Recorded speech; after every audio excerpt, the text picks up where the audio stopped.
আমরা লাইলাতুল কদরে নফল নামাজ পড়বো 2 রাকাত করে। মাগরিবের পর থেকে ফজরের আগ পর্যন্ত এই সময়ের মধ্যে যখনই আপনার সুযোগ হবে তখনই আপনি নামাজে দাঁড়াবেন এবং নামাজে দাঁড়িয়ে প্রথমে নিয়ত করবেন যে আমি এখন 2 রাকাত নফল নামাজ কিবলামুখী হয়ে আল্লাহর সন্তুষ্টির জন্য আদায় করিতেছি।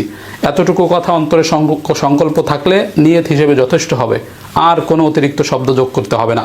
এইভাবে নিয়ত করে আল্লাহু আকবার বলে দাঁড়িয়ে যাবেন, সানা পড়বেন সুবহানাকাল্লাহুম্মা অথবা আল্লাহুম্মা বাঈদ বাইনি। সানা পড়ার পরে আউযু বিল্লাহ বিসমিল্লাহ পড়ে আলহামদুলিল্লাহি রাব্বিল আলামিন সূরা ফাতিহা শেষ করার পরে বিসমিল্লাহ পড়বেন। বিসমিল্লাহ পড়ে যে কোনো একটা সূরা পড়বেন। এখানে নির্দিষ্ট কোনো সূরা নেই যে এই সূরা পড়তে হবে, যে কোনো সূরা আপনি পারেন পড়বেন। প্রয়োজনে এক সূরা বারবার পড়বেন, প্রয়োজনে একাধিক সূরা প্রথম রাকাতেই পড়ে ফেলবেন, কোনো সমস্যা নেই।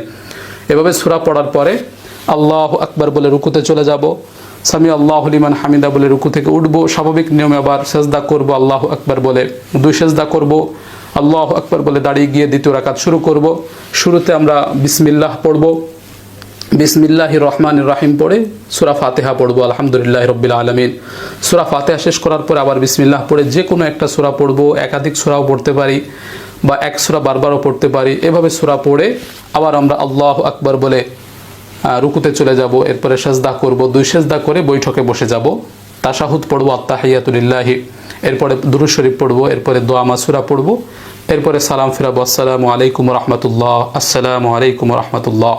এই যে হয়ে গেল লাইলাতুল কদরের নফল নামাজ।